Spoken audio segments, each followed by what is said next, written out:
الحمد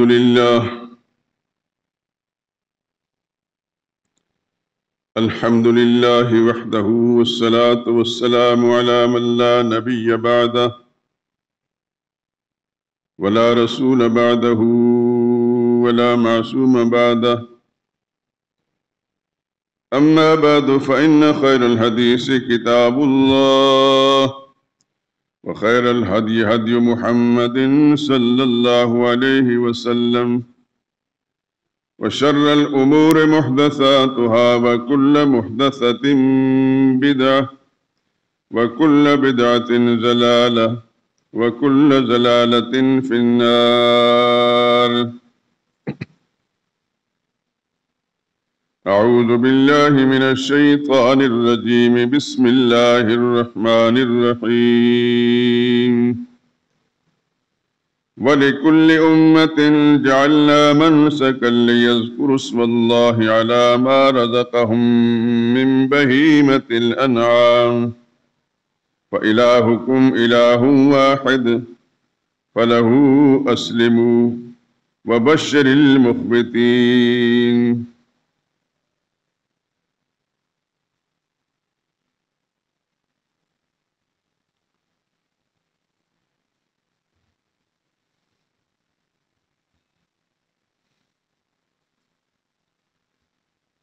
اور ہم نے ہر امت کے لیے قربانی کا ایک طریقہ مقرر کر دیا ہے، تاکہ جو مویشی چوپائے اللہ نے ان کو عطا کیے ہیں، ان کے ذبح کرنے کے وقت ان پر اللہ کا نام لیں، سو تمہارا کارساز ایک ہی ہے، اسی کے فرمانبردار ہو جاؤ اور عاجزی کرنے والوں کو خوشخبری سنا دو۔ عن ابن عباس رضی اللہ تعالی عنہ قال قال رسول اللہ صلی اللہ علیہ وسلم: ما من أيام العمل الصالح فيهن أحب إلى الله من هذه الأيام العشرة. قالوا يا رسول الله ولا الجهاد في سبيل الله؟ قال ولا الجهاد في سبيل الله إلا رجل خرج بنفسه وماله فلم يرجع من ذلك بشيء. رواه البخاري.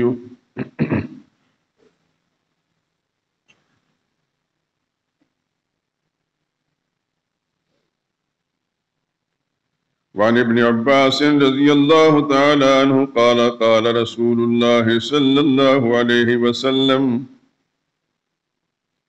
ما من أيام أعظم عند الله ولا أحب إلى الله العمل فيهن من الأيام العشر، فاكثروا فيهن من التسبيح والتهليل والتحميد والتكبير.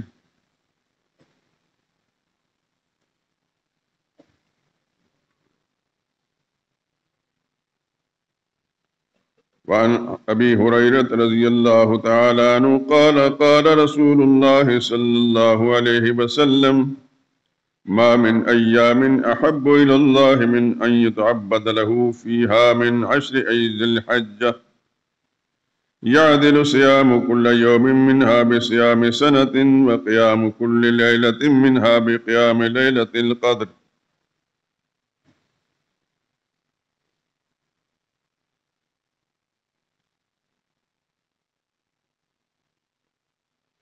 وعن قتادة رضي الله تعالى عنه قال قال رسول الله صلى الله عليه وسلم: صيام يوم عرفة أحتسب على الله يكفر السنة التي قبله والسنة التي بعده.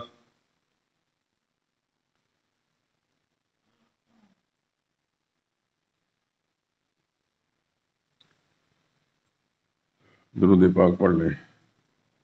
اللهم صل على محمد وعلى آل محمد كما صليت على إبراهيم وعلى آل إبراهيم إنك حميد مجيد. اللهم بارك على محمد وعلى آل محمد كما باركت على إبراهيم وعلى آل إبراهيم إنك حميد مجيد.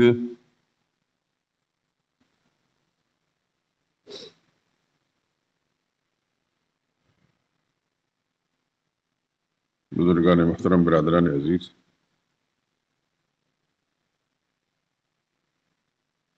میں نے ایک آیہ مبارکہ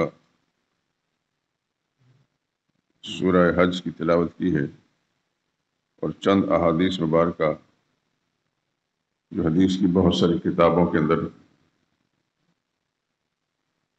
لائی گئی ہیں، البتہ ان کا ترجمہ میں نے سنایا نہیں۔ میں ترجمے سنا دیتا ہوں تاکہ اس کے بعد بات کو سمجھنے میں آسانی رہے۔ پہلی روایت جو بخاری نے بھی نقل کی ہے اور دیگر احادیث کی کتابوں میں بھی، حضرت عبداللہ ابن عباس رضی اللہ تعالیٰ عنہ راوی ہیں، وہ فرماتے ہیں سرور عالم صلی اللہ علیہ وسلم نے ارشاد فرمایا،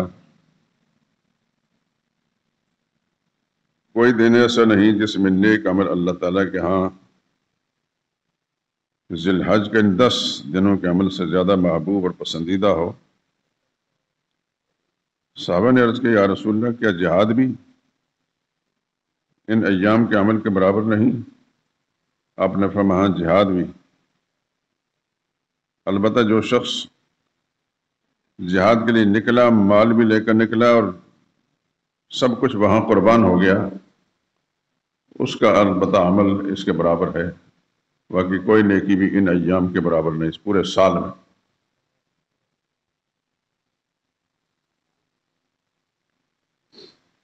دوسری روایت بھی عبداللہ بن عباس رضی اللہ تعالیٰ عنہ سے مروی ہے، فرماتے ہیں سرور عالم صلی اللہ علیہ وسلم نے ارشاد فرمایا،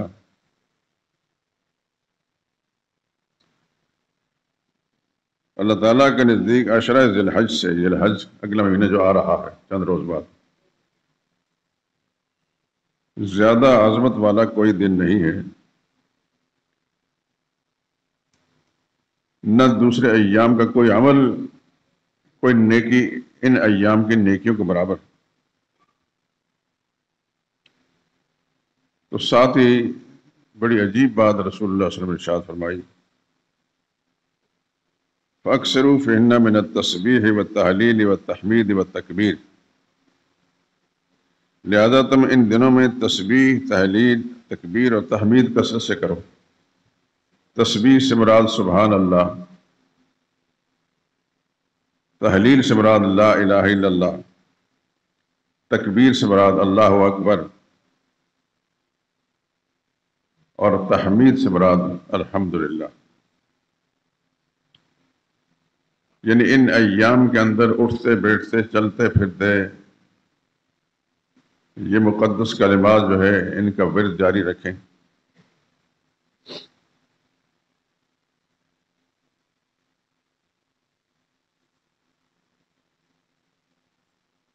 ایک موقع پر رسول اللہ صلی اللہ علیہ وسلم نے صحابہ سے پوچھا، کیا تم میں سے کوئی ایسا شخص ہے جو روزانہ احد پہاڑ کے برابر عمل کر لیا کرے؟ احد پہاڑ کے برابر۔ صحابہ نے عرض کی، یا رسول اللہ، اس کی کون طاقت رکھتا ہے؟ آپ نے ارشاد فرمایا، ہر شخص طاقت رکھتا ہے۔ صحابہ نے عرض کیا، یا رسول اللہ، پھر اس کی صورت کیا ہوگی؟ آپ نے ارشاد فرمایا، سبحان اللہ کا ثواب احد پہاڑ سے زیادہ ہے، لا الہ الا اللہ کا ثواب احد سے زیادہ ہے، الحمدللہ کا ثواب احد پہاڑ سے زیادہ ہے، اللہ اکبر کا ثواب احد پہاڑ سے زیادہ ہے۔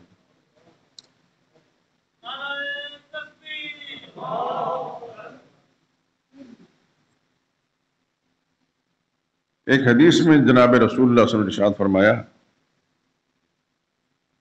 سبحان اللہ کثرت سے پڑھا کرو، اس کا ثواب ایسا ہے جیسے تم نے 100 عربی غلام آزاد کیے، ایک نہیں 100۔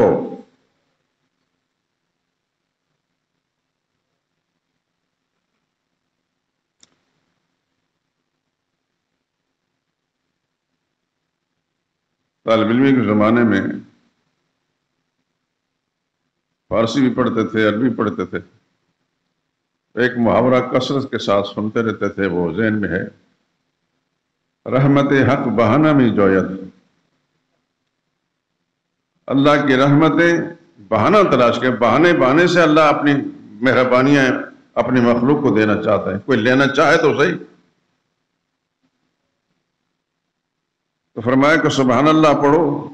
ایک مرتبہ سبحان اللہ پڑھنا 100 عربی غلام آزاد کرنے کے برابر. الحمدللہ پڑھو،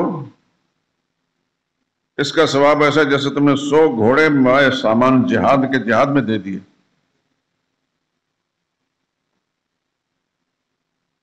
اللہ اکبر پڑھو، یہ ایسا جیسے تم نے 100 اونٹ قربان کر لیا اللہ کی راہ میں.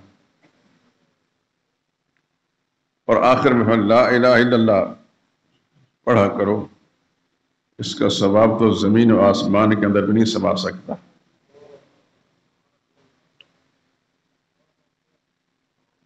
آپ نے غور فرمایا سبحان اللہ کا اجر 100 عربی غلاموں کے برابر، آزاد کرنے کے برابر. الحمدللہ کا اجر 100 گھوڑے مع سامان جہاد میں دینے کے برابر. اللہ اکبر کا اجر ایسا جیسے 100 اونٹ قربان کر دی. لیکن لا الہ الا اللہ کا جو اجر ہے اس کے بارے میں یہ نہ زمین میں سما سکتا نہ آسمان میں. کیوں ایسا ہے؟ وہ اجر سبحان اللہ کا نہیں، الحمدللہ کا نہیں، اللہ اکبر کا نہیں، لا الہ الا اللہ کا اجر اتنا زیادہ کیوں؟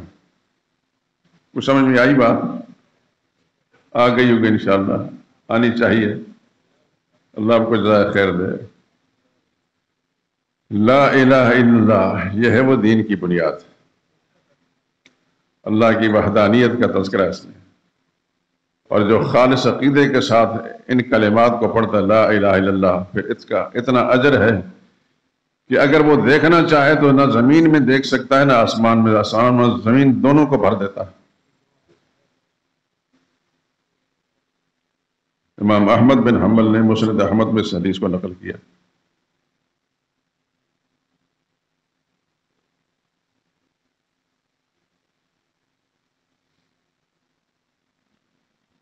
حضرت ابو ہریرہ رضی اللہ تعالیٰ عنہ سے روایت ہے، سرور کائنات صلی اللہ علیہ وسلم نے ارشاد فرمایا کوئی دن ایسا نہیں ہے جس میں عبادت اللہ کے نزدیک عشرہ ذی الحج سے زیادہ پسند ہو. یعنی اگلا جو مہینہ شروع ہو رہا ہے اسلامی سال کا 12واں مہینہ جس میں آپ قربانی کرتے ہیں، بڑی عید آتی ہے. آپ نے فرمایا کوئی دن ایسا نہیں جس میں عبادت اللہ کے نزدیک عشرہ ذی الحج سے زیادہ پسندیدہ ہو،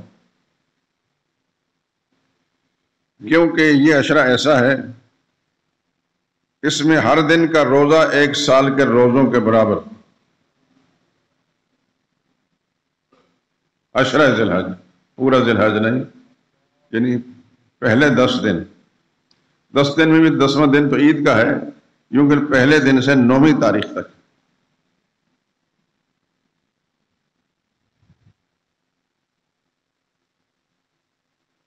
ہر دن کا روزہ 1 سال کے روزوں کے برابر. اللہ توفیق دے آپ کو بھی مجھے بھی.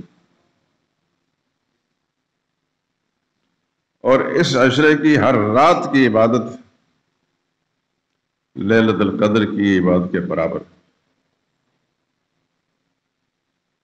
لیلۃ القدر تو آپ کے علم میں ہے، قرآن میں 1000 مہینوں سے افضل، خیر من 1000 شہر.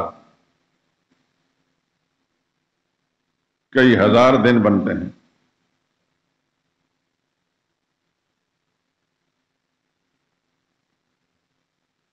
عشرہ ذی الحج کا ایک دن روزہ رکھنا 1 سال کے روزوں کے برابر، اور رات کو عبادت کرنا لیلۃ القدر کے برابر.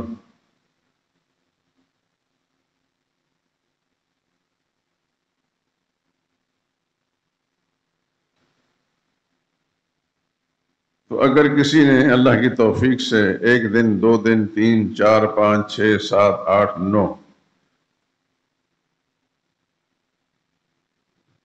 ان دنوں کے اندر روزہ رکھنے کی سعادت مل گئی تو رسول اللہ کے فرمان کے مطابق کتنے سال کے روزوں کے برابر ہو گیا؟ 9 سال کے روزوں کے برابر. 9 سال، یعنی ان 9 دنوں کے اندر اگر روزہ رکھنے کی توفیق ہو گئی اللہ توفیق دے، ابھی بیٹھے بیٹھے ارادہ کر لیں، ابھی ارادہ کر لیں، یہیں ارادہ پہ نیکی ملتی ہے انشاءاللہ۔ آپ نے پختہ ارادہ کیا تو خدا توفیق دیں گے۔ گویا ان چند ایام کے اندر 9 سال کے روزوں کا ثواب حاصل کر لیں گے، اور انہی ایام میں رات کو کوئی بات کہ یہ ضروری نہیں کہ ساری رات انسان جاگتا رہے، تو شب قدر کی عبادت کے برابر ہوگی۔ اور شب قدر وہ ہے جس کو اللہ نے خود فرمایا خیر من الف شہر، 1000 مہینے سے بہتر۔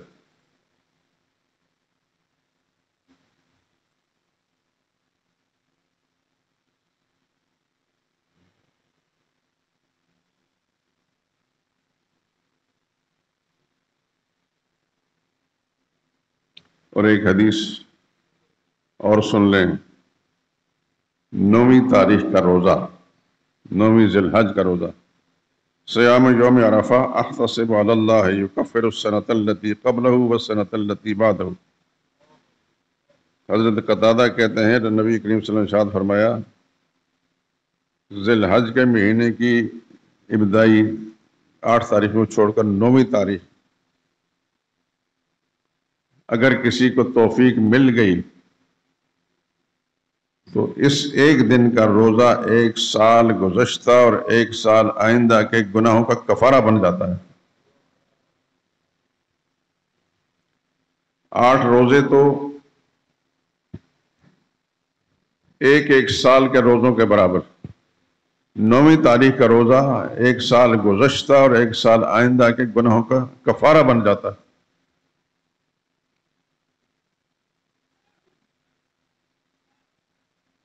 اور یہ تو آپ سن ہی چکے ہیں اور سنیں گے بھی انشاءاللہ کہ جو جانور آپ قربانی کرتے ہیں خدا کی توفیق سے، اس کے بدن پر جتنے بال ہوتے ہیں کوئی شمار کر سکتا ہے؟ ہم جتنے مسجد کے اندر بیٹھے ہیں، ایک دمبے کے بال اتار کر الگ الگ کر کے، پہلے تو ان کو الگ کرنا کتنا ٹائم لے گا، پھر اس کو گننا کتنا ٹائم لے گا۔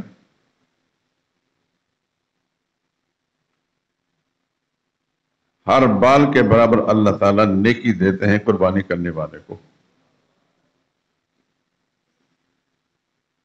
یعنی دوسرے لفظ میں کہ یہ ٹائم جو آ رہا ہے، نبی کے فرمان کے مطابق صلی اللہ علیہ وسلم سارے سال میں عبادت کے لیے اس سے زیادہ موزوں ٹائم ہے کوئی نہیں۔ رمضان کی فضیلت اپنی جگہ ہے، لیکن ثواب کے اعتبار سے ان ایام کے بارے میں جو رسول اللہ نے فرمایا وہ کوئی اور پورے سال کے اندر کوئی دن کوئی مہینہ اس کے برابر نہیں۔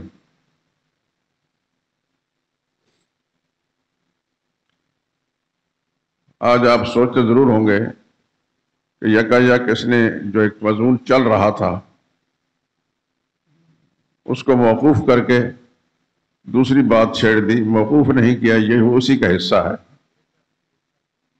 یہ اسی کا حصہ ہے۔ پچھلے جمعے یاد ہوگا کہ جس طرح اللہ اپنی ذات میں واحد لا شریک ہے، اپنی صفات میں واحد لا شریک ہے، اپنے اختیارات میں اور اپنے حقوق میں یعنی عبادات میں، تو قربانی بھی ایک عبادت ہے، مالی عبادت۔ تسبیح و تحمید تحلیل تکبیر یہ عبادت ہے، زبانی عبادت۔ ابھی آپ اس کی فضیلت سن چکے ہیں۔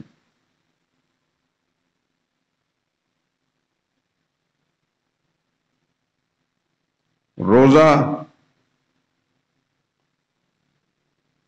زکوٰۃ، صدقہ و خیرات، اعتکاف، طواف، تو کچھ ان میں سے بدنی عبادتیں ہیں، جیسا روزہ ہو گیا، جیسے اعتکاف ہو گیا، جیسے طواف ہو گیا، یہ بدنی عبادتیں ہیں۔ زکوٰۃ، صدقہ و خیرات، قربانی یہ مالی عبادتیں۔ تو اس موضوع سے نکلے نہیں، قربانی کا تذکرہ کرنے کا مطلب یہ ہے کہ اللہ تعالیٰ کی وہی توحید کا مسئلہ ہے۔ صرف یہ ہے کہ اس کو تھوڑی سی ایک انفرادیت اور خصوصیت حاصل ہے، جس سے میں نے ابھی احادیث صحیح آپ کو سنا دی، لیکن یہ اسی مضمون کا حصہ ہے۔ قربانی عبادت ہے، مالی عبادت ہے،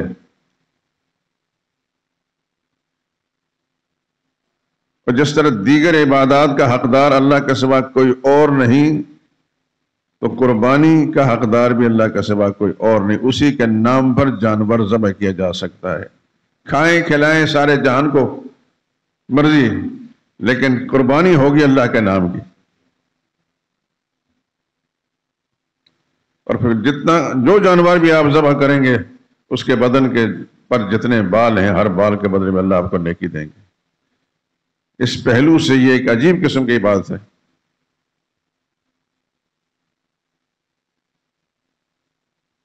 اور پھر اس عبادت کے لیے اللہ تعالیٰ نے جن ایام کو مخصوص کیا، ان ایام کا اپنا ایک مقام ہے، جیسے ابھی سن چکے کہ ذی الحج کے ابتدائی 8 دنوں کا ہر دن کا روزہ 1 سال کے روزے کے برابر، اور 9ویں دن کا روزہ 1 سال گزشتہ اور 1 سال آئندہ گناہوں کی معافی کے سبب۔ اب یہ انفرادیت جو ہے اسی مہینے کو حاصل ہے جس کے اندر قربانی ہے، باقی پورے سال کے اندر کسی مہینے کو یہ فضیلت حاصل نہیں۔ تو اس بات کو ذہن میں رکھیے کہ ہم جو موضوع پیچھے سے بیان ہوتا چلا آ رہا ہے، یہ اسی کا حصہ ہے۔ قربانی بھی مسئلہ توحید کا ایک حصہ ہے۔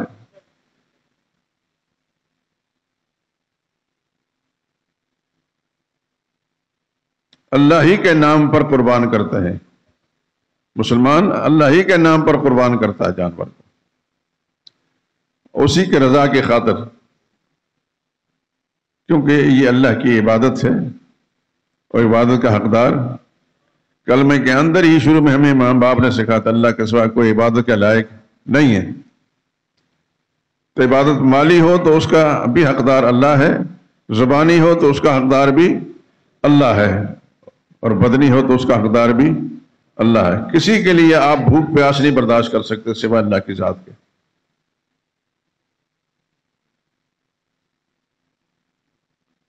کسی کے دروازے پر جا کر آپ اعتکاف کی شکل اختیار نہیں کر سکتے سوائے اللہ کے دروازے کے۔ کسی کے در پر یا گھر پر آپ طواف نہیں کر سکتے، طواف بھی صرف اللہ ہی کے گھر کا ہوگا۔ یہ بدنی عبادت، قربانی مالی عبادت، زکوٰۃ مالی عبادت، صدقہ و خیرات، نظر و نیاز یہ مالی عبادت۔ تو ہر قسم کی عبادت کا حقدار کون؟ اللہ ہی ہے۔ تو یہ اسی مسئلے کا ایک حصہ ہے۔ اگر کسی بیان کرنے والوں کو سمجھ نہ آئے یا سمجھا نہ سکے تو الگ سی بات ہے، لیکن خدا کی توفیق سے یہ مسئلے ہمیں سمجھ میں آتے ہیں اور ہمیں بیان کرتے ہیں۔ ہے یہ سب اللہ ہی کی توفیق۔ آپ کی خوش بختی یہ ہے کہ آپ اس مسئلے کو سنتے ہیں۔ کیا بات ہے؟ ایسی نہیں۔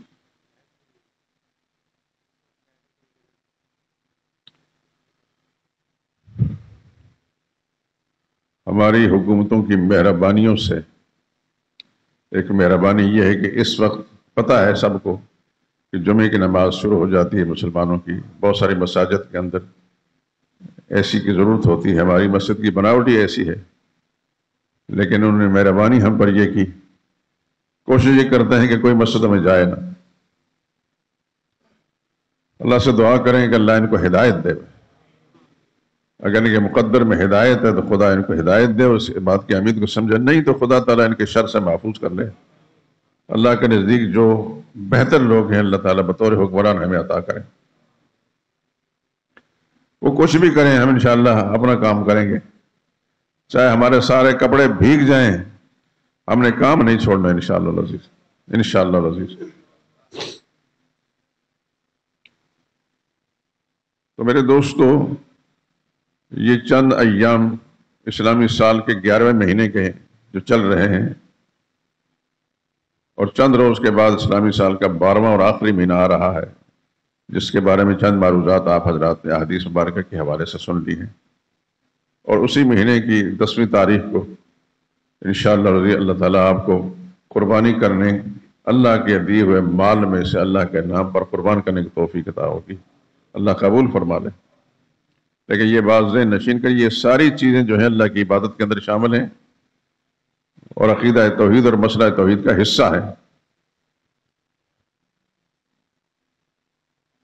اگر کسی شخص کا عقیدہ ٹھیک نہیں، رب کعبہ کی قسم جس سچی کتاب قرآن میں ہاتھ میں ہے، نہ اس کی نماز ٹھیک ہے، نہ روزہ ٹھیک ہے، نہ قربانی ٹھیک ہے، نہ کچھ بھی نہیں۔ پہلے عقیدہ ہے، بعد میں اعمال ہیں۔ اس لیے سب سے پہلے حدیث طیبہ کے اندر کلمے کا ذکر ہے، عقیدے کا، پھر دوسرے نمبر پر نماز کا ذکر ہے، پھر تیسرے نمبر پر زکوٰۃ کا ذکر ہے، چوتھے نمبر پر بعض روایتوں کے اندر روزے کا ہے اور بعض روایتوں کے اندر حج کا ذکر ہے۔ لیکن یوں سمجھے سب سے پہلے عقیدہ اور ایمان ہے، پھر نماز ہے، پھر زکوٰۃ ہے۔ کوئی حدیث کی کتاب اٹھا کر دیکھ لیں، کوئی بھی ایمانیات کے سلسلے میں سب سے پہلے اس کا ذکر ہوگا، اور سب سے پہلے عقیدے کا تذکرہ۔ عقیدہ نہیں تو کچھ بھی نہیں۔ اتنی بات تو آپ حضرات کے ذہن میں یقیناً ہوگی، محو نہیں ہونی چاہیے، اللہ کرے کہ یاد رہے کہ نوح علیہ السلام سے لے کر امام الانبیاء محمد مصطفیٰ صلی اللہ علیہ وسلم تک ہر پیغمبر مارے کھاتے رہے قوم سے۔ انہوں نے کیا جرم کیا تھا؟ یہی مسئلہ بتایا تھا کہ تمہاری بچت اسی کے اندر ہے، خدا کے عذاب سے پکڑ سے بچ سکتے ہو کہ اگر تم اپنا عقیدہ ٹھیک کر لو۔ دنیا کا مال تو نہیں مانگا تھا، سیٹیں تو نہیں مانگی تھی ہمارے حکمرانوں اور سیاستدانوں کی طرح۔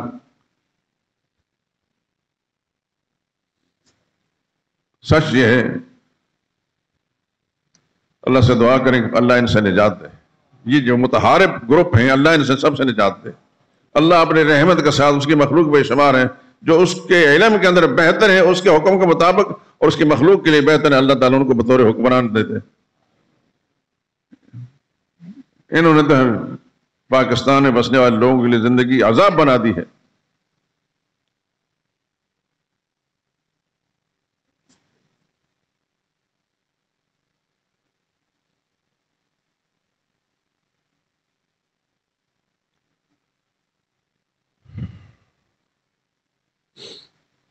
اعمال انسان کے پہاڑوں کے برابر بھی ہوں، پہاڑوں کے برابر،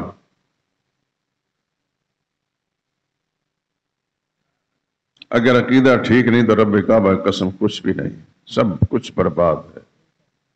اولئک حبطت اعمالہم، ان کے اعمال برباد ہیں۔ قرآن کریم کے اندر آتا ہے ما کان للمشرکین ان یعمروا مساجد اللہ۔ مسجد کا کتنا بڑا ثواب ہے، آپ جانتے ہیں، ہر مسلمان کو جاننا چاہیے، مسجد بنانے کا بہت بڑا ثواب ہے۔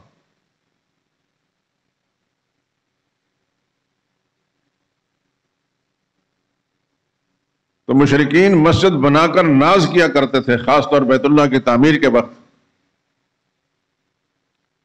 کہ ہم جیسا دنیا میں کوئی نہیں ہے، ہم خدا کے گھر کی تعمیر کر رہے ہیں، لیکن شرک بھی ساتھ ہو تو اللہ نے صاف جواب دے دیا ما کان للمشرکین ان یعمروا مساجد اللہ۔ مشرک کو حق نہیں ملتا کہ اللہ کی مسجد تعمیر کرے۔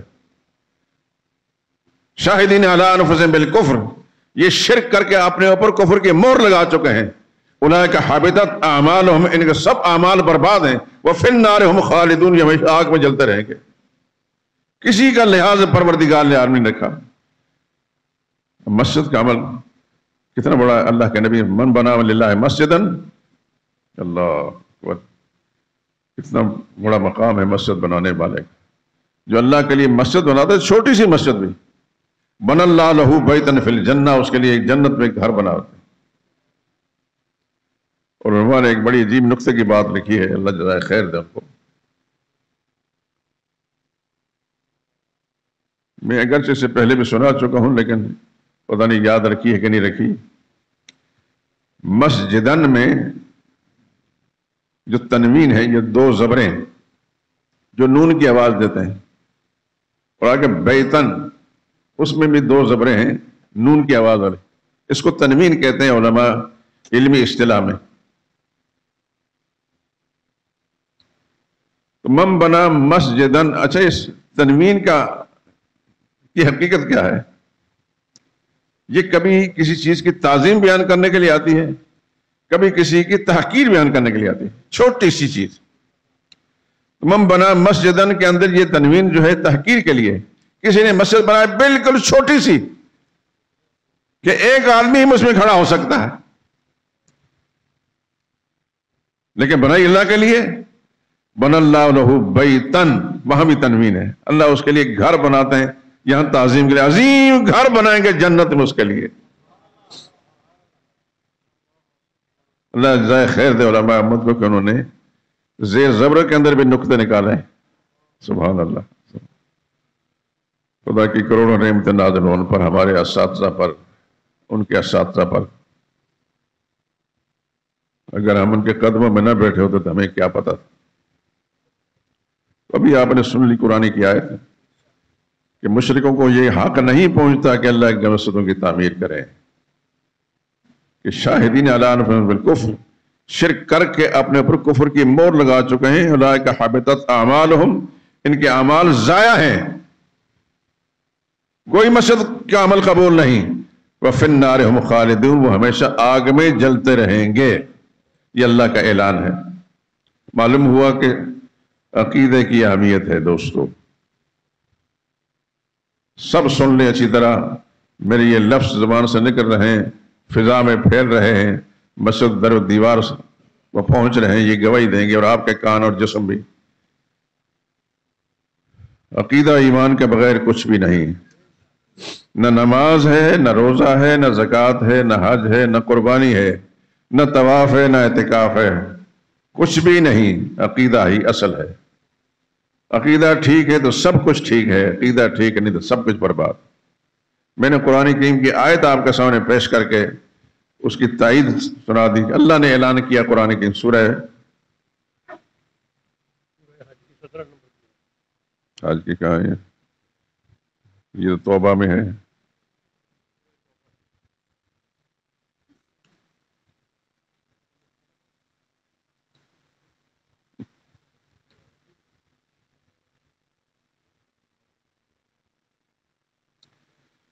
یہ سورہ توبہ ہے، اس کی 17ویں نمبر کی آیت ہے، 10ویں پارے میں۔ ما کان للمشرکین ان یعمروا مساجد اللہ شاہدین علی انفسہم بالکفر اولئک حبطت اعمالہم وفی النار ہم خالدون۔ یہ 17 نمبر کی آیت ہے سورہ توبہ کی 10ویں پارے میں۔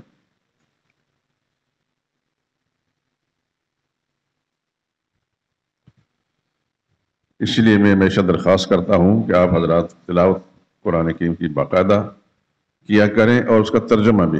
یہ سب کچھ جو کچھ میں کہہ رہا ہوں اس سے زیادہ آپ کو قرآن کریم کی تلاوت کے ساتھ اور ترجمے دیکھنے کے ساتھ معلوم ہو جائے گا۔ تو پہاڑوں جیسے اعمال بھی اللہ کے نزدیک کوئی قدر و قیمت نہیں رکھتے اگر عقیدہ ٹھیک نہیں۔ ابھی یہ قربانی آپ کریں گے اللہ کی توفیق سے، یہ قربانی میں خدا تعالیٰ ہر مسلمان کو صاف ستھرے عقیدے کے ساتھ کرنے کی توفیق عطا فرمائے۔ یہ نہیں کہ پیسے کے زور پر تو جانور خرید لیا لیکن عقیدہ ٹھیک نہیں، سب کچھ برباد ہے۔ پچھلے جمعے میں نے اشارہ کیا تھا کہ بہت سے لوگ نمائش بڑی کرتے ہیں، پیسے کی فراوانی بہتات ہوتی ہے، وہ جانور کو لے کر گلی محلوں میں لے کر پھرتے ہیں، بعض بکرے خوبصورت سے دمبے جو ان کے اوپر خوبصورت سے کپڑے ڈال کر ان کو پھراتے ہیں۔ اللہ تعالیٰ سب کو اخلاص سے نیت نصیب فرمائے۔ کچھ لوگ پیسے کی فراوانی پر کئی لاکھ روپے کے جانور خرید لیتے، ایک جانور۔ یہ جوڑی ہے جی بیلوں کی 7 لاکھ روپے کی، وقتی طور پر سننے والوں نے واہ واہ کر لی، وہ بھی دل میں خوش ہو گیا، لیکن اللہ کی رضا کتنی ہے؟ اگر وہی 7 لاکھ روپے جو ہے عام نارمل جانور خرید کر ان سب کو گوشت قربانی کے نام پر کر دیتا تو کتنے انسانوں کو گوشت پہنچ جاتا۔ اور اس وقت ہمارے سیاستدانوں حکمرانوں کی مہربانیوں سے یہاں غریب انسان جو ہے قصاب کی دکان پر دور سے لٹکا ہوا گوشت دیکھ سکتا ہے، خرید نہیں سکتا۔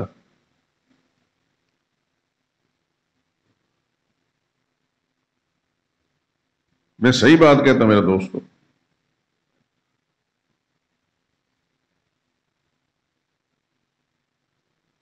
کل رات کسی کا مجھے فون آیا کسی عزیز کا، میں نے کہا بھائی میں نے تو کئی دنوں سے اپنے گھر کے اندر گوشت کی شکل نہیں دیکھی، ہے ہی نہیں، ہمارے پاس وسائل نہیں، بھیک مانگے لوگوں سے۔ اللہ ہی سے دعا کرتے ہیں، اللہ کی مہربانی شامل حال تھی تو گوشت ملتا رہا، اب اللہ کی طرف سے کوئی آزمائش کا معاملہ ہے، نہیں مل رہا، خدا کے ہر حال میں شکر ادا کرتے ہیں۔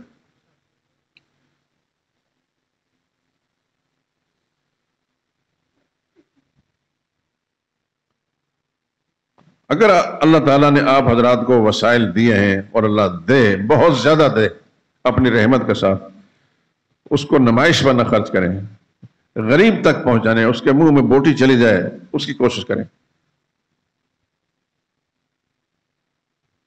2 بیل بڑے بڑے مہنگے خرید کر، وہ کتنے کہ اس کے من گوشت ہوگا، 5-7 من ہوگا، اور اس کی بجائے اگر 12-14 جانور خرید لیے جائیں اس میں گوشت زیادہ ہوگا، زیادہ تر غریبوں تک پہنچ جائے گا۔ ہم اللہ کی توفیق سے یہاں اپنے ساتھیوں کو ملا کر قربانی کرتے ہیں گزشتہ 15-20 سال سے۔ قسم خدا کی بہت سارے لوگ کہتے ہیں کہ جتنا گوشت آپ دیتے ہیں ہمیں کوئی بھی امیر نہیں دیتا۔ میں اسی لالچ کی بنا پر دوستوں کو ترغیب دیتا ہوں کہ ہمارے ساتھ، لیکن اس میں شرط یہ عقیدہ ٹھیک ہو۔ کسی کمزور عقیدہ آدمی کو ہم اپنے ساتھ شامل نہیں کر سکتے۔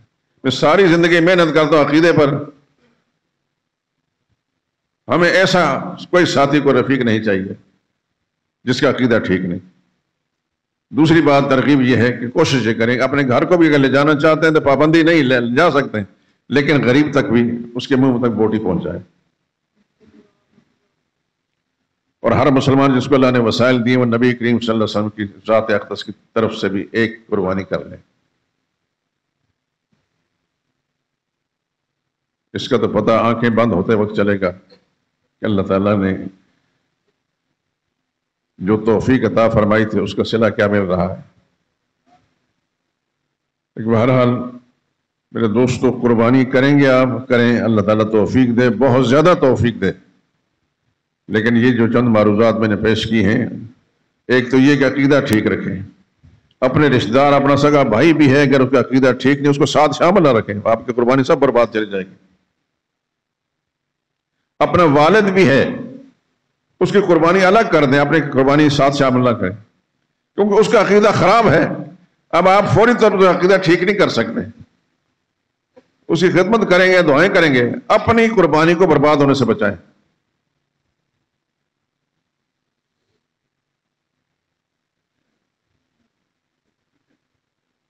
اللہ نے اپنے قرآن میں، جس کے لیے میں بار بار آپ کو ترغیب دیتا ہوں، وَإِن جَاهَدَاكَ عَلَىٰ أَن تُشْرِكَ بِي مَا لَيْسَ لَكَ بِهِ عِلْمٌ فَلَا تُطِعْهُمَا، تمہارے ماں باپ اگر تمہیں مجبور کریں شرک پر، کہ ہمارے باپ دادا کا یہ عقیدہ تھا، ہمارے پیروں کا یہ عقیدہ تھا، ہمارے حضرتوں کا یہ عقیدہ تھا، اس پر تمہیں مجبور کرتے، فَلَا تُطِعْهُمَا، اللہ فرماتا اس پر ان کی بات نہیں ماننی۔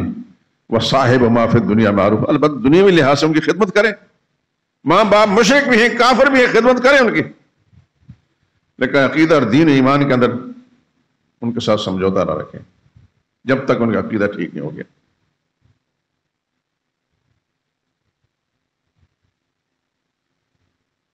سیدنا علی رضی اللہ تعالیٰ عنہ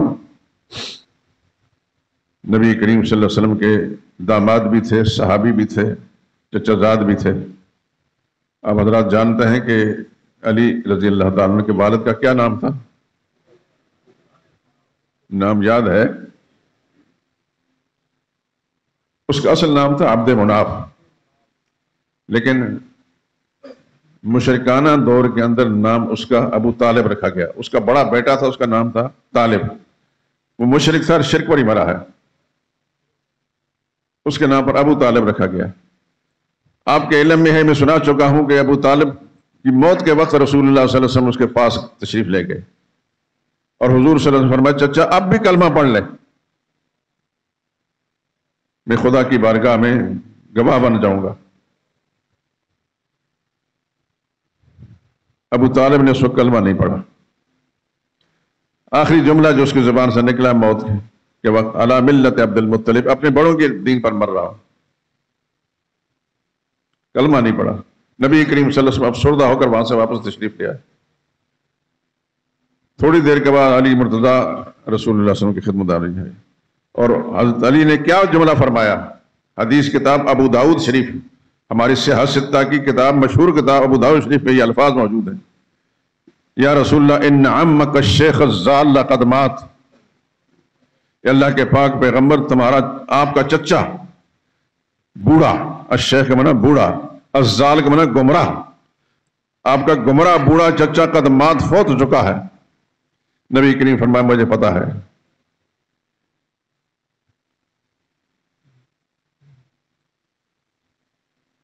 نہ رسول اللہ نے جنازہ پڑھایا، نہ حضرت علی نے جنازہ کی نماز پڑھی۔ حضرت علی نے پوچھا رسول اللہ میرے لیے کیا حکم ہے؟ فرمایا اذهب فوارے، جاؤ سپرد خاک کراؤ بس، اور واپس آ کر مجھے بتانا۔ جب واپس آئے تو فرمایا غسل کر لو۔ ماں باپ کا اگر مقام دین سے اونچا ہوتا تو حضرت علی اپنے باپ کا جنازہ پڑھتے یا پڑھاتے؟ نبی کریم صلی اللہ علیہ وسلم اپنے چچا کا جنازہ، آپ کے علم میں ہے کہ ایک منافق تھا مدینہ میں، بڑا مشہور منافق، لیکن بظاہر وہ مسلمان بنا ہوا تھا۔ میری بات طرف توجہ ہے، آپ کا فائدہ ہے کہ بات کر رہا میں دوست۔ عبداللہ بن ابی مشہور منافق مدینہ طیبہ میں گزرا ہے۔ یہی وہ بدبخت تھا جس نے سیدہ عائشہ صدیقہ رضی اللہ تعالیٰ عنہ پر جو تہمت اور بہتان باندھا گیا اس کو بہت فروغ دینے کی کوشش کی، لیکن بظاہر مسلمان بنا تھا، مسجد نبی میں آتا تھا، مسلمانوں کے ساتھ مل کر نماز پڑھتا تھا، کلمہ پڑھتا تھا، اندر سے کافر تھا۔ اس کا جب انتقال ہوا تو رسول اللہ صلی اللہ علیہ وسلم کو اطلاع دی گئی۔ نبی کریم صلی اللہ علیہ وسلم نے صحابہ سمیت اس کی نماز جنازہ پڑھائی۔ فاروق اعظم اس وقت رسول اللہ صلی اللہ علیہ وسلم کے سامنے آ کر عرض کر یا رسول اللہ یہ آپ کے علم میں ہے کہ یہ اتنا بڑا اسلام کا دشمن تھا، آپ کا دشمن تھا، فلاں جگہ فلاں جگہ فلاں جگہ اس نے اسلام کے خلاف آپ کے خلاف سی باتیں کی۔ رسول اللہ صلی اللہ علیہ وسلم نے فرمایا کہ مجھے پتا ہے، لیکن میں نماز جنازہ اس لیے پڑھاؤں گا کہ میرے اللہ نے ابھی تک منع نہیں کیا کسی ایسے آدمی کی نماز جنازہ پڑھانے سے۔ کلمہ پڑھتا تھا، کلمے کا لحاظ رکھ کے میں جنازہ پڑھا۔ چنانچہ پھر رسول اللہ نے جنازہ پڑھائی، سب صحابہ پیچھے کھڑے تھے، اب ان کے انکار کی مجال نہیں تھی۔ جو ہی رسول اللہ صلی اللہ علیہ وسلم نے نماز جنازہ پڑھائی، اللہ کی وحی آ گئی، وَلَا تُصَلِّ عَلَىٰ أَحَدٍ مِّنْهُمْ مَاتَ وَلَا تَقُمْ عَلَىٰ قَبْرِهِ، ان منافقوں میں سے کوئی شخص مر جائے ان کی نماز جنازہ بھی نہیں پڑھانی، نہ ان کی قبر میں کھڑے ہو کر ان کے لیے دعا کرنی ہے۔ آپ سوچتے ہوں گے کہ یہ اللہ کی وحی پہلے کیوں نہیں آئی؟ جنازہ پڑھانے سے پہلے بھی آ سکتی تھی۔ اللہ کے ہر کام میں حکمت ہوتی ہے۔ نبی کریم صلی اللہ علیہ وسلم کی مصلحت یہ تھی کہ آج اگر میں نے اس کی جنازہ نہ پڑھائی، میرے علم میں ہے اور سب صحابہ جانتا ہے کہ فلاں فلاں جگہوں کے اندر یہ خرافات بکتا رہا، اس کا مضر اثر نو آموز نئے ایمان لانے والے لوگوں پر یہ پڑے گا کہ محمد تو اپنے ساتھیوں کو پڑھ کے جنازہ نہیں پڑھتے۔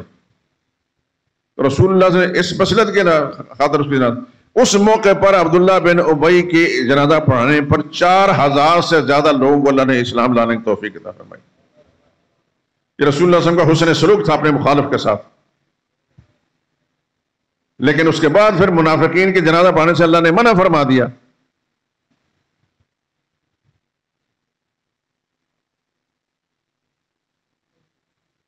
کلمے کا لحاظ کر کے رسول اللہ صلی اللہ علیہ وسلم نے جنازہ پڑھائی۔ ابو طالب نے کلمہ نہیں پڑھا تھا، اس واسطے حضور نے اس کا جنازہ نہیں پڑھایا، حتیٰ کہ ان کے بیٹے نے بھی جنازہ نہیں پڑھا۔ اور بیٹے کے جملے جو ہے آپ کی حدیث کتاب ان عمک الشیخ الزال قد مات، آپ کا بوڑھا گمراہ چچا فوت ہو گیا۔ تو اسلام کے اندر رشتوں کا کوئی اعتبار نہیں ہے، دین کا اعتبار ہے، یاد رکھیں۔ کسی کے ماں باپ بدقسمتی سے اللہ تعالیٰ سب کو ہدایت نصیب فرمائے، سب کے والدین کو بھی خدا سیدھے راستے پر رکھے، سب کے اولادوں کو اور رشتہ داروں کو خدا سیدھے راستے پر رکھے۔ لیکن خدا نہ خواستہ اگر ابن عن جد، باپ دادا سے ہی ان کے عقیدے بگڑے ہوئے ہیں، ان کی خدمت تو کریں دنیا میں لحاظ سے، ان کو مالی تعاون پہنچائیں، لیکن ان کا عقیدہ نہیں قبول کرنا، اپنی قربانی میں ان کا حصہ نہیں شامل کرنا، ورنہ آپ کی قربانی برباد ہو جائے گی۔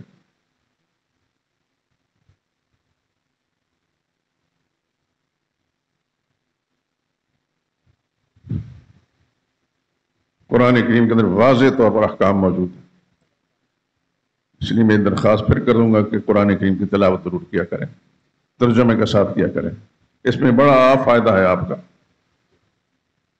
امید ہے کہ کسی وقت آپ میرے لیے دعا بھی کریں گے کہ انہوں نے ایک چیز کی رہنمائی کی تھی، آج ہمیں اس کا فائدہ مل رہا ہے۔ دعا تو میں آپ حضرات کے لیے ہمیشہ کرتا ہوں، پتہ نہیں آپ میرے لیے کرتے ہیں کہ نہیں کرتے۔ میں سچ کہتا ہوں، آپ سب لوگوں کے لیے دعا کرتا ہوں ہمیشہ، ہر روز رات کے پچھلے پہر آپ سب لوگوں کی دعا کرتا ہوں۔ بہت سارے ایسے ہیں کہ جن کے نام مجھے معلوم نہیں، کہ چہرے میرے شناسا ہیں۔ امید ہے کہ آپ بھی میرے لیے دعا کریں گے۔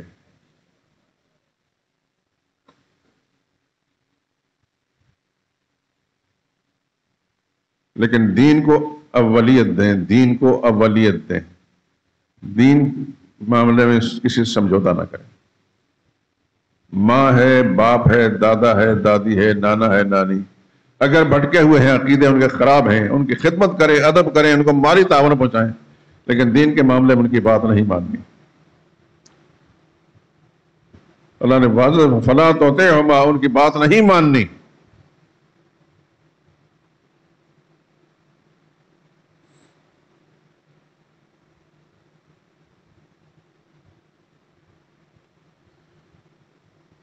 قربانی جو آ رہی ہے دوستو، اللہ سب کو توفیق دے، اس معاملے میں ذرا احتیاط برتیں۔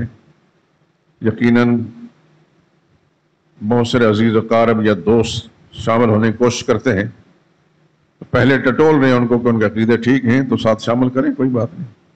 سگا بھائی بھی ہے کہ عقیدہ ٹھیک نہیں تو معذرت کر لیں۔ جیسا میں نے عرض کیا کہ میں یہاں جو احباب کی اجتماعی قربانی کراتا ہوں، اس میں یہی مصلحت ہوتی ہے کہ ہمارے احباب کسی اور جگہ جا کر کسی بدعقیدہ کے ساتھ حصہ ڈال کر شامل ہو جائیں گے، اس کی قربانی برباد ہو جائے گی۔ جانور کی روح تو ایک ہے، حصے اس میں کئی ہیں، تو اس میں بدعقیدہ آدمی جو ہے وہ بھی سامنے شامل ہو جائے گا تو سب کچھ برباد ہو گیا۔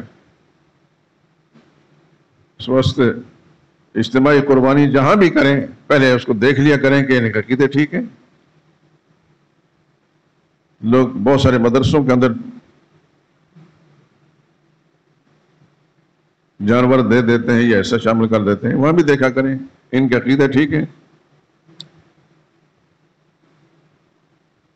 ٹھیک ہے، رہے قسمت بڑی اچھی بات، نہیں تو پھر اپنی قربانی ضائع نہ کریں، الگ کر لیں، الگ کر لیں، آپ کا ضمیر مطمئن ہوگا، اللہ راضی ہوگا، آپ کی قربانی برباد نہیں ہوگی۔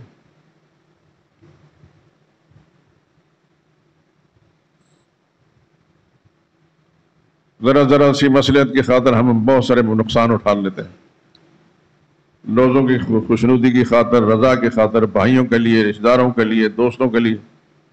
صرف اللہ کی رضا سب سے پہلے مقدم ہے، سب سے پہلے اللہ کی رضا ہے، بعد میں پھر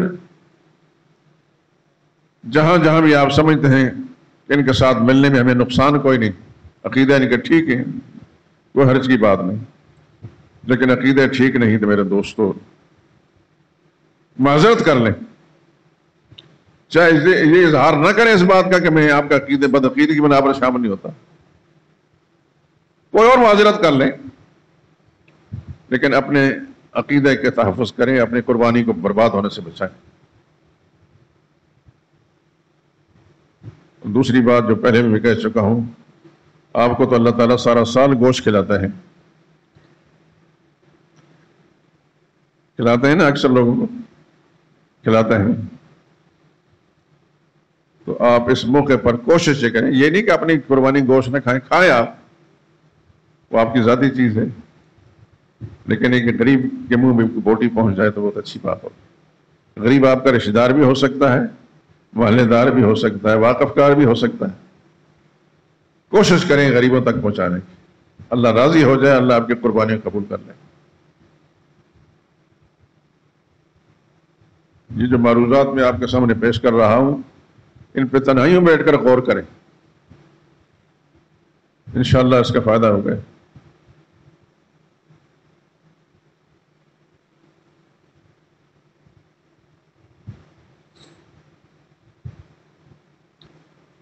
اپنے فوت شدہ بزرگ، ان کے ایصال ثواب کے لیے قربانی میں حصہ شامل کر سکتے ہیں. بزرگان دین اپنے اساتذہ ان کی طرف سے کر سکتے ہیں. نبی کریم صلی اللہ علیہ وسلم ذات اقدس سب سے اوپر ہے.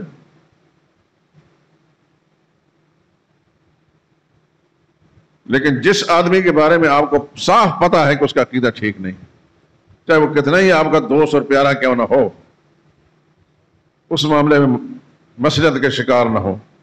کوئی بہانہ کر لیں، کوئی عذر کہہ لیں، لیکن اس کو ساتھ شامل نہ کریں یا اس کے ساتھ شامل نہ ہو.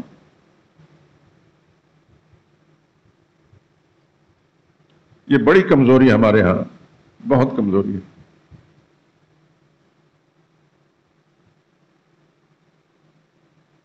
ایک تو قربانی کے جانوروں کی نمائش،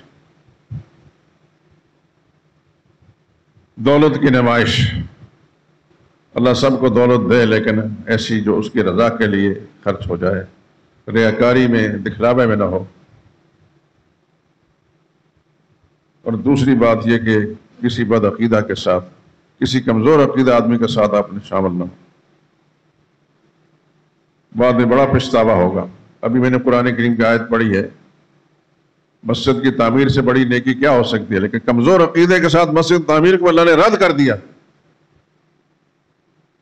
اور مسجد بھی پاکستان کی مسجد نہیں ہے، بیت اللہ کی مسجد، خانہ کعبہ، بیت اللہ، مسجد حرام، اس کی تعمیر کر رہے تھے، اس پر ناز کرتے تھے. اللہ نے فرمایا ما کان للمشرکین ان یعمروا مساجد اللہ. تمہیں حق ہی نہیں پہنچتا کہ میرے گھر کی اس مسجد تعمیر کرو. اولئک حبطت اعمالہم، تمہارے اعمال سب برباد. اپنے اعمال کو برباد نہ کریں دوستو. امید اللہ کی رحمت سے کرتا ہوں کہ بات سمجھ میں آ گئی ہوگی. اللہ کرے کہ بات سمجھ میں آ جائے، اللہ عمل کرنے کی توفیق نصیب فرمائے.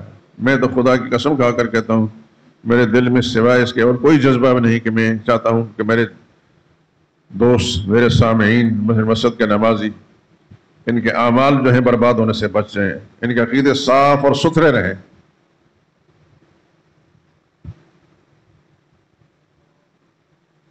اگر ان معروضات پر توجہ فرمائیں گے آپ، انشاءاللہ اس کے فائدے آپ کو آگے چل کر ملیں گے. ہم سب نے جانا ہے، ایک دفعہ اکٹھا ہی ہونا ہے، آگے پیچھے لائن میں لگے ہوئے ہیں، ہم سب نے جانا ہے. اس کے لیے تیاری کرنی، پہلے سے ساری مصلحتوں کو بالائے طاق رکھ کر تیاری کرنی. خدا بند خود اپنے رحمت کے ساتھ ہماری اس کاوش کو قبول فرما لے. ایک بات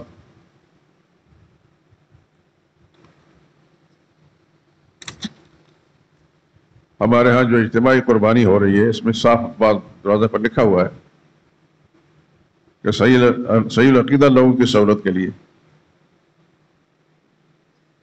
سب سے کم ریٹ ہم نے رکھا ہے. میرے علم میں ہے کہ 25,000 حتیٰ کہ 30,000 تک لوگوں نے حصے رکھے ہیں، لیکن ہم نے نہیں. ہم نمائش نہیں کرتے اللہ کی رضا کے لیے. اور کوشش یہ ہوگی انشاءاللہ، ہم نے اپنے قصاب جو جانور فراہم کرتا ہے اس سے طے کر لیا ہے کہ کم از کم فی حصہ 20 کلو گوشت ہمیں دے گا. وہ فی حصہ 20 کلو گوشت ہمیں دے گا. اور آپ حضرات اس میں سے جتنے چاہیں کسی غریب کو دے دیں، جتنا چاہیں لے جائیں، سارا لے جائیں، ہم روکیں گے نہیں. لیکن بہتر یہ ہے کہ غریبوں کے لیے کچھ کریں، کیونکہ یہاں غریبوں کی لائن لگ جاتی ہے. اور ان کی زبان سے ہم نے سنا کہ جو جتنا گوشت آپ دیتے ہیں اتنا بڑے بڑے امیروں کے گھروں سے ہم نہیں ملتا، 1-2 بوٹیاں ملتی ہیں. افسوس ہے اس بات کا کہ وہ اپنے فریج بھر لیتے ہیں، غریب کا لحاظ نہیں رکھتے. جن کو خدا سارا سال کھلاتا ہے ان کے وسائل کی بنا پر، تب بھی اس موقع پر بھی وہ کنجوسی کرتے ہیں، غریب کو نہیں دیتے. فوت شدہ عزیزوں کی سال ثواب کے لیے قربانی میں حصہ ڈالیں۔ عقیقے کا حصہ بھی شامل کیا جا سکتا ہے قربانی کے جانور میں۔ اگر کسی بچے کا عقیقہ کرنا ہے آپ نے، اس کا بھی حصہ ڈال دیں۔